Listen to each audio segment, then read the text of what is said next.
Hai Jo, kembali lagi bersama gue di Asian Mountain Goat.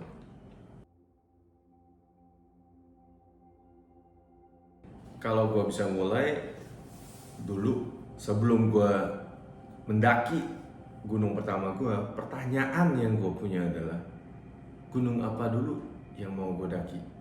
Di zaman-zaman sekarang informasi itu banyak sekali bisa didapat. Bahkan dari YouTube aja, apa sih gunung-gunung yang cocok untuk pemula? Lu pasti bisa dapat informasi seperti itu. Pemandangan kadang juga bisa menjadi patokan untuk pergi ke suatu gunung tertentu gitu, untuk backpacking ke sana. Eh, tapi hal yang menurut gue paling mesti dipikirkan adalah eh, benar-benar apakah gunung itu cocok buat lo. Hal yang terakhir yang lo mau adalah ketika lo sedang mendaki dan lo ingin menyerah.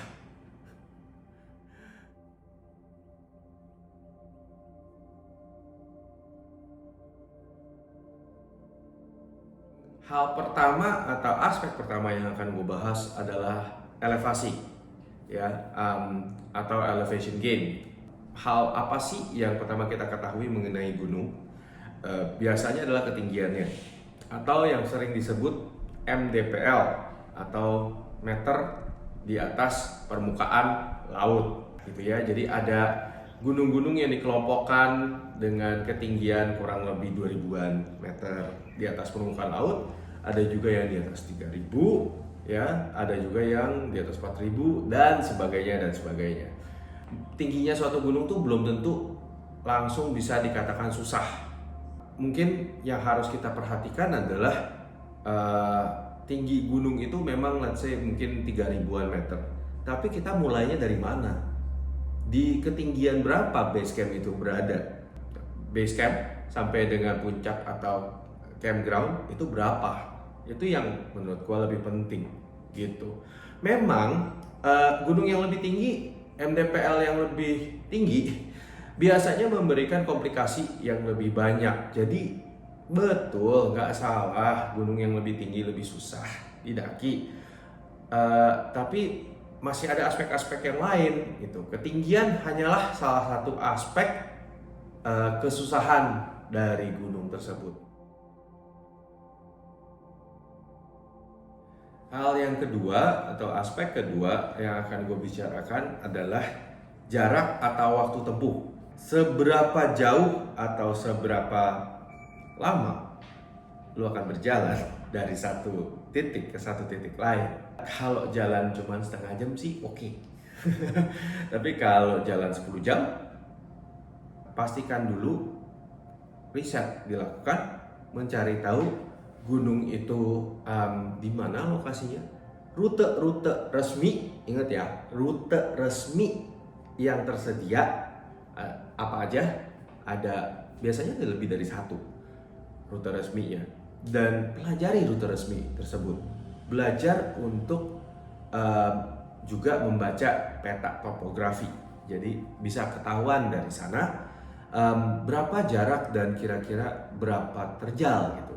Makin tinggi elevasinya dan semakin pendek jarak tempuhnya, itu berarti semakin terjal. Semakin terjal gunung tersebut, maka semakin lama si pendaki akan memakan waktu untuk mendaki gunung tersebut. Kalau kalian mulai dari jam 7 dan pendakian akan memakan waktu 10 jam, artinya sampai mungkin di tempat campsite kemungkinan besar udah malam atau mungkin pas maghrib. Itu gunanya dan juga mengetahui seberapa terjal gunung tersebut gitu ya. Paling gampang kalau sudah mahir membaca peta topografi, itu kan ada garisan-garisannya tuh. Semakin dekat garisannya di antara satu garisan dan yang lain, itu berarti juga semakin terjal gitu ya.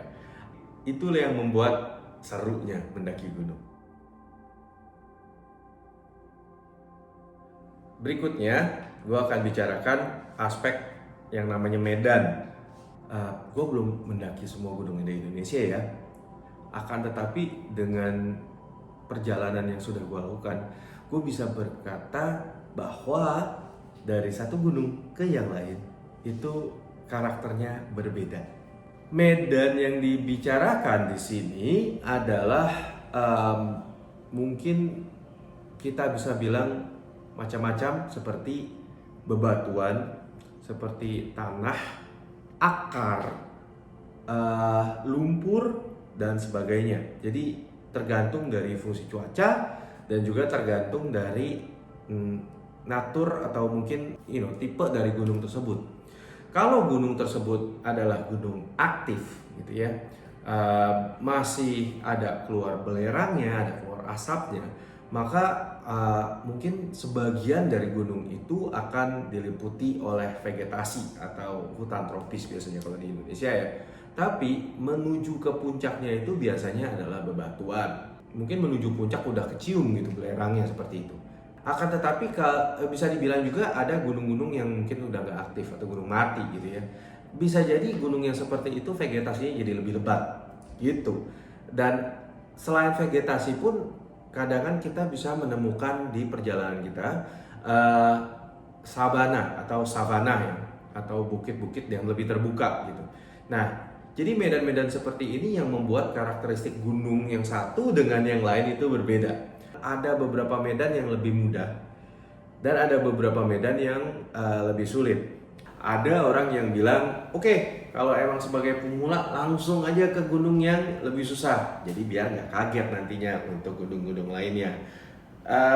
Bisa. Tapi ada juga yang mengatakan, ya lu tuh mesti mulai dari yang bertahap, dari yang lebih mudah, dan berikutnya seiring dengan waktu mencoba bertahap, satu tahap demi satu tahap ke yang lebih susah. Nah, bagaimana cara mengetahuinya gitu kan? Nah, jujur aja lu akan benar-benar tahu ketika lu udah menjalani, itu pasti. Tapi lu bisa mengetahui medan-medan yang akan lo lalui biasanya melalui orang-orang yang mendaki dan merekam itu di video ataupun taking photos ya, ataupun foto-foto yang ada di internet. Jadi jangan segan-segan carilah YouTube video yang menggambarkan gunung yang akan lo jalani, yang akan lo daki gitu. Jadi ambil kata kuncinya gunung apa misalkan, via rute apa. Nah, itu biasanya akan gampang didapat. Nonton jangan cuma satu, tapi beberapa gitu. Dan dari situ kalian akan mengetahui medan yang akan kalian jalani. Dan gak semua gunung itu ada di pekarangan rumah kita. Kita harus melakukan perjalanan dulu ke daerah tersebut. Notabene sebelum kalian melakukan pendakian, kalian harus bisa pergi ke tempat itu dulu gitu ya. Cari tahu, riset mengenai daerah tersebut, bagaimana caranya dari tempat kalian ke daerah tersebut, berapa lama yang akan ditempuh, jarak tempuhnya, waktu tempuhnya, moda transportasinya, juga mungkin biayanya gitu. Dari pengalaman gue lagi, biasanya yang cepat itu mahal moda transportasinya. Lebih mahal lah gitu ya. Dan yang lama ditempuhnya biasanya lebih murah. Di masa-masa sekarang pandemi ini juga hal-hal tambahan kalian harus perhatikan, yaitu adalah peraturan moda transportasi. Misalkan kalian perlu melakukan rapid test antigen atau kalian mesti PCR, tolong diperhatikan. Dan juga pesan gue adalah, walaupun kalian pergi ke gunung yang mungkin kita bisa bilang orangnya lebih sedikit, tetap waspada karena kita nggak pernah tahu kapan kita akan berhubungan dengan orang yang mungkin terpapar juga ya. Dan selalu hindari kerumunan bahkan di gunung gitu, dan masker selalu pakai bahkan di gunung kalau ada orang-orang. Nah, apa yang dimaksud dengan peraturan setempat? Ya karena ya ibaratnya tuh setiap gunung tuh pasti ada pengelolanya lah. Dan bisa jadi dari negara, bisa juga dari warga, ataupun dua-duanya gitu ya. Nah, tolong uh, direspek atau diperhatikan juga peraturan-peraturan setempat, ya, diikuti peraturan-peraturan tersebut. Jadi jangan sungkan-sungkan untuk ya riset dulu. Kenapa jadi penting? Karena di sini kalau kalian pernah dengar ada do's and don'ts gitu, apa yang peraturan-peraturan yang bisa bisa dilakukan, ada yang hal-hal yang nggak bisa dilakukan. Nah, itu do's and don'ts-nya gitu ya. Nah, juga misalkan ada beberapa hal yang kalian mesti siapin, misalnya surat kesehatan, sering disebut surat sehat. Apakah surat sehat ini kalian mesti bawa dari sebelumnya, atau ada juga beberapa pengelola gunung itu yang mengharuskan kalian diperiksa di tempat gitu ya, tensi dan sebagainya, itu sudah menjadi suatu keharusan. Berbeda-beda, makanya mesti cari tahu ya. Perizinan dan peraturan itu menjadi suatu hal yang kalian mesti pertimbangkan sebelum kalian jalan ke gunung tersebut. Kurang lebih seperti itu. Ada juga yang mungkin dari jauh-jauh hari mesti di book, ya kan, booking online gunung tersebut gitu. Sebagai penutup, kita sudah bicarakan 5 aspek untuk milih gunung. Yang pertama elevasi, yang kedua adalah jarak tempuh atau waktu tempuh, yang ketiga adalah medan dari gunung tersebut, yang keempat adalah lokasi gunung tersebut dan bagaimana caranya ke sana, yang kelima adalah peraturan di daerah tersebut.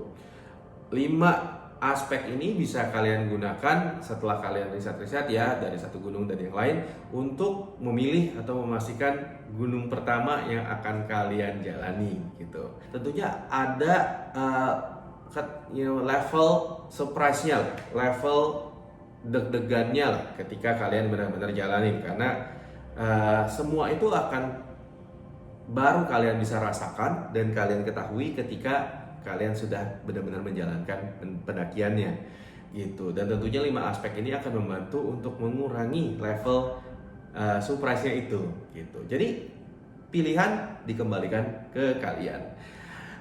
Sekali lagi gue terima kasih sudah menonton video ini.